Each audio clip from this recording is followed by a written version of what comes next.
The radar was clear when I took off that morning. Just another routine patrol, they said. But 30 minutes in, everything changed. My radio crackled with static before the voice of my commanding officer cut through, tense and urgent. Sierra 7, we've got a situation. Divert immediately to Sector B-19. Classified intel just came in. You're the only aircraft in range. I felt my heart rate spike as I banked hard to the east. Whatever this was, it wasn't in today's briefing. The calm blue skies suddenly felt ominous as I pushed my F-15 to maximum military power. When you've been flying combat missions for 15 years, you develop a sixth sense for when something's off. And everything about this was screaming danger. My mission clock was running as I approached the coordinates. The terrain below changed from lush forest to bare mountains. Perfect territory for hiding what doesn't want to be found. The radio stayed silent for too long, which only amplified my unease. Most people think military operations are all action, but the truth is, it's the silence that gets to you. Those moments when your breathing sounds too loud in your oxygen mask and your thoughts race faster than your aircraft. I checked my fuel levels, still good for an hour of combat operations if needed. Whatever I was flying into, at least I wouldn't have to worry about running on fumes. The growing knot in my stomach told me I'd need every advantage I could get. The first warning came from my threat receiver, a subtle tone indicating passive radar scanning me from somewhere below. Someone was watching, trying to stay hidden. I dropped altitude, skimming just 500 feet above the rocky landscape. Terrain masking is one of the oldest tricks in the book, but it works. If they can't see you, they can't shoot you, at least not accurately. My eyes darted between my instruments and the horizon, looking for any sign of what I was supposed to find out here. Command had been frustratingly vague. You'll know it when you see it, the colonel had said before communication was cut. That kind of cryptic instruction usually means one thing. Whatever this is, it's not supposed to exist on any official record. As I crested the ridge, I finally saw it and understood immediately why they'd sent just one pilot. In the valley below sat what appeared to be an aircraft, but unlike anything in our inventory. Its sleek, angular design screamed stealth technology, but with proportions that defied conventional aerodynamics. This wasn't ours, and it certainly wasn't from any ally nation I knew of. The craft had landed, or crashed, leaving a long scar in the earth behind it. No visible markings, no insignia. Just a seamless, matte black exterior that seemed to absorb light rather than reflect it. My mission recorder was running, capturing everything through my targeting pod. If I made it back, this footage would cause quite a stir at the Pentagon. But first, I needed to get closer to confirm what my eyes were telling me couldn't possibly be real. I circled the site twice, maintaining enough distance to avoid any potential defensive systems. Through my targeting pod, I could see no movement around the craft, no signs of a pilot or crew. The crash site, if that's what it was, looked fresh, maybe hours old at most. I radioed back to base, but received only crackling static in return. Either the mountains were blocking transmission, or something else was jamming my communications. I was completely on my own now, with only my training and instinct to guide me. After 15 years in the cockpit, you learn to trust your gut, and mine was telling me to proceed with extreme caution. This wasn't just some classified prototype that had gone down. This was something else entirely. The decision to land wasn't an easy one. Protocol says maintain visual contact and await instructions. But with no comms and dwindling daylight, I knew I needed to act. I found a relatively flat stretch of earth about half a mile from the craft and executed a textbook combat landing. The F-15 wasn't designed for this kind of improvised field operation, but when you've flown in 3 conflict zones, you pick up skills they don't teach at the academy. As my engine spooled down, the silence was deafening. No wind, no birds, nothing but the occasional metallic ping from my cooling engine. I grabbed my sidearm, emergency kit, and helmet cam. Whatever happened next, there would be a record of it. At least that's what I told myself as I started the long walk toward what could very well be first contact. The air felt different as I approached, charged somehow, like before a thunderstorm. My hair stood on end beneath my flight cap, and the digital display on my watch flickered erratically. The craft was larger than it had appeared from the air, maybe 60 feet across, with no visible seams or access points. Its surface had an almost liquid quality to it, rippling slightly despite the absence of wind. I've seen experimental materials before, radar-absorbent coatings, heat-resistant tiles, but nothing like this. It seemed to respond to my presence, subtle shifts in its surface tracking my movement. I circled the craft, maintaining a respectful distance, looking for any sign of damage that would explain the landing. That's when I noticed the ground around it. The soil and rocks appeared scorched in a perfect circle, as if the very earth had been sterilized. I was about 50 meters from the craft when it happened. A seam appeared in the seamless hull, widening silently into what could only be described as a doorway. No hydraulics, no mechanical sounds, just matter rearranging itself like something from a science fiction film. My training kicked in automatically. I dropped to one knee, weapon drawn, eyes fixed on the opening. The interior was dark, but not empty. Something was moving within shadows. Every instinct screamed for me to retreat, to get back to my aircraft and put as much distance between myself and this thing as possible. But I couldn't move.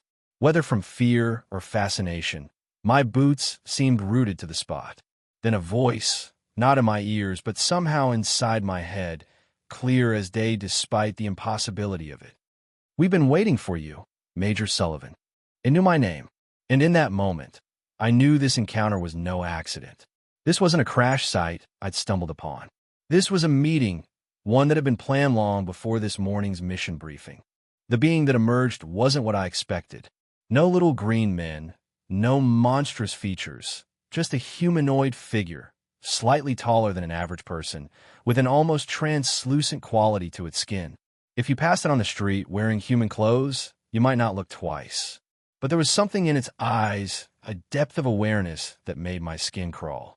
It moved with unnatural grace, as if gravity was merely a suggestion rather than a law. I kept my sidearm trained on its center mass for all the good I suspected that would do.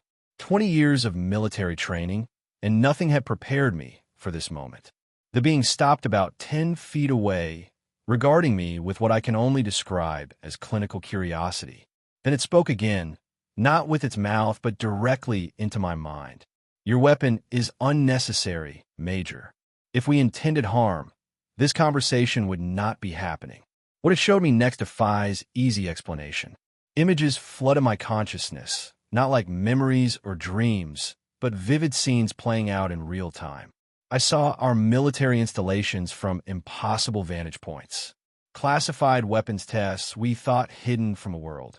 Strategy meetings in the Pentagon's most secure rooms. They've been watching us for decades, gathering intelligence, analyzing our capabilities and intentions. Not as prelude to invasion, as our science fiction had always imagined, but out of something closer to concern. The being, who never offered a name, explained that humanity stood at a crossroads. The technologies we were developing would either elevate us to a new level of existence or ensure our extinction. And their kind had seen this pattern play out across countless worlds throughout the galaxy. The craft, I learned, was not a spacecraft in the conventional sense. It existed simultaneously in multiple dimensions, allowing it to traverse vast distances by simply stepping sideways through reality. The physics of it was beyond my comprehension, despite the being's attempts to translate the concepts into terms I might understand. Why did grasp, however, was the reason for this contact. They had chosen me specifically, a mid-level officer with enough authority to be taken seriously, but not so high-ranking that I'd be untouchable. My record showed a history of making ethical choices even when they conflicted with orders. I had a reputation for honesty that might give weight to the unbelievable story I would have to tell. They needed a messenger, and somehow, out of all the military personnel in our forces, they had determined I was the ideal candidate. The message itself was simultaneously simple and earth-shattering. We were not alone, had never been alone, and our development as a species had been observed since our earliest civilization. More critically, We were approaching a technological threshold that would bring us to the attention of other, less benevolent entities in our cosmic neighborhood. The stealth capabilities we were so proud of, the weapons systems we thought undetectable, they were like flares in the night to more advanced civilizations. And not all of them shared this being's philosophical approach to non-intervention. The information they were about to entrust to me would provide a different path forward, one that might allow humanity to advance without painting a target on our planetary home. As the being placed what looked like a small crystalline object in my palm, I realized my life's mission had just been irrevocably changed. Everything I thought I knew about service, about duty, about reality itself, all of it was about to be recalibrated. The crystal the being gave me was unlike any storage device I'd ever seen. No larger than a thumb drive, yet somehow holding what seemed like terabytes of information. Schematics for energy systems that defied our current understanding of physics. Medical technologies that could eliminate disease at the genetic level. And most disturbingly, records of previous encounters, dozens of them throughout human history, systematically erased from official records. I was not the first to make contact, just the latest in a long line of chosen messengers, many of whom had their credibility destroyed when they tried to deliver the truth. Others, the crystal revealed, had simply disappeared. The implications were clear. There were elements within our own government that knew about these visitors and had actively worked to suppress any evidence of their existence. My return to base was met with an unusual reception. Instead of the standard debriefing protocol, I was immediately escorted to a secure facility I hadn't known existed beneath the main operations building. The team waiting for me wasn't regular Air Force personnel. These were men and women without name tags or rank insignia, but with the unmistakable bearing of those accustomed to operating in the shadows. They knew about the encounter before I said a word. The questions they asked weren't about what I'd seen, but how much I'd been told. They weren't surprised by my report. They were assessing what to do about it. That's when I realized the crystal was no longer in my possession. Somehow, between landing and this debriefing, it had been removed without my knowledge. My flight suit had been expertly searched, my helmet cam footage already confiscated. The next 72 hours remained largely a blur in my memory. I was kept in isolation, subjected to endless questioning that seemed designed to exhaust rather than inform. Medical tests were conducted without explanation: brain scans, blood work, psychological evaluations. I learned later these were standard protocols for compromised personnel, those who had experienced direct contact with non-human entities. They were looking for signs of mental manipulation, implanted suggestions, or even biological contamination. What they found instead was a decorated combat pilot with an impeccable record who was now a liability. The debrief concluded with a stark choice presented by a man who introduced himself only as director, signed a non-disclosure agreement that would effectively classify my own memories as state secrets, or face charges of espionage that would ensure I spent the rest of my life in a facility even more isolated than this one. What they didn't realize was that the crystal had done more than just pass information to me. The moment it touched my skin, something changed in my neurological makeup. I could recall every detail of the schematics I'd been shown with perfect clarity. The energy systems, the medical advances, all of it was now encoded in my memory in a way that even I didn't fully understand. I signed their papers, accepted their story about a classified aircraft malfunction that had left me temporarily disoriented. I returned to active duty with a commendation for successfully recovering sensitive equipment and a promotion that conveniently placed me behind a desk, away from any cockpit. They thought they had contained the situation. But as I settled into my new role with access to even higher security levels, I began to recognize others like me. Small signals, subtle acknowledgments between those who had seen beyond the veil. We were scattered throughout the military and intelligence communities, pilots, analysts, engineers, all carrying pieces of the same puzzle. And we were finding each other. What happens next depends on how many of us can connect before they realize their containment protocol has failed. It started with minor coincidences, officers requesting transfers to my department without clear reason, technical specialists offering assistance on projects outside their purview. Each interaction included some subtle reference that would seem innocent to outsiders, but carried deeper meaning to those who had experienced contact. A casual mention of unusual atmospheric phenomena. Questions about certain classified aircraft capabilities that stretched just beyond our current technology. We were finding each other through a kind of code, assembling a network of individuals who had glimpsed the truth and refused to let it remain buried. Major Chun from Satellite Surveillance, Captain Rodriguez in Quantum Computing Research, Dr. Patel in Advanced Materials. Each had their own encounter story, different from mine in specifics, but identical in the essential truth. We were not alone, and some within our own government were actively suppressing this reality. The challenge we faced wasn't just external. When you've spent your entire career believing in chain of command, in the fundamental integrity of the institutions you serve, shifting to a mindset of necessary subversion doesn't come easily. We were all patriots. All had taken oaths to defend our nation. Were we now betraying those oaths by working against official policy? Or were we upholding a higher duty to humanity itself? These weren't abstract philosophical questions. They kept us awake at night, troubled our consciences as we moved through our daily duties with new, hidden agendas. The visitors had chosen us precisely because of our integrity, our commitment to larger principles. Now that same quality forced us to operate in ethical gray areas, compartmentalizing our actions in ways that felt dangerously close to the very secrecy we were fighting against. Our network expanded cautiously over months, then years. We operated like any good intelligence cell, compartmentalized, with limited knowledge of the overall structure. My direct contacts knew only their immediate connections, creating a resilient web that couldn't be easily dismantled if one member was compromised. We used our legitimate positions to gather information, to identify which programs might be connected to reverse-engineered visitor technology. The Advanced Aerospace Threat Identification Program, the Quantum Physics Propulsion Project, dozens of black-budget initiatives with oblique names and shifting funding sources. By cross-referencing security clearances, facility access, and personnel transfers, we began to construct a map of the shadow infrastructure built around non-human technology. The pattern that emerged was both fascinating and disturbing. Not a single, monolithic cover-up, but rather competing factions within our own government, each controlling different pieces of the puzzle. What truly shocked us was discovering we weren't alone in this effort.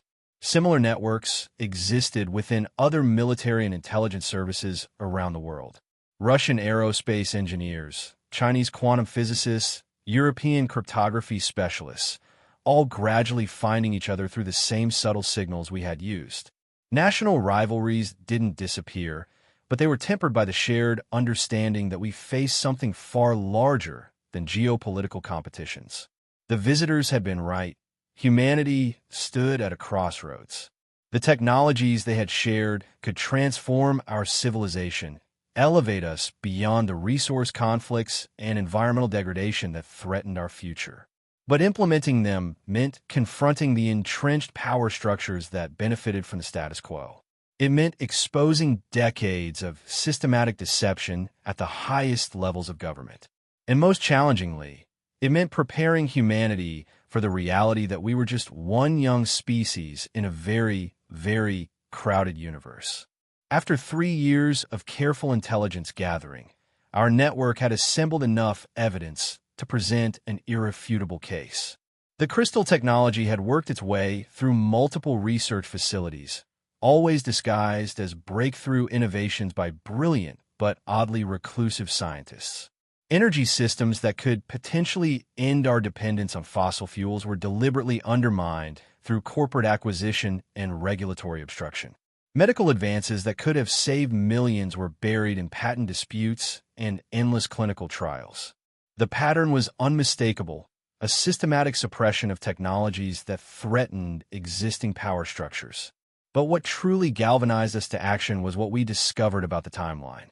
The beings hadn't chosen this moment for contact by accident. Our planet was approaching multiple tipping points, environmental, social, technological, that would determine the trajectory of human civilization for centuries to come. The debate within our network about how to proceed was intense.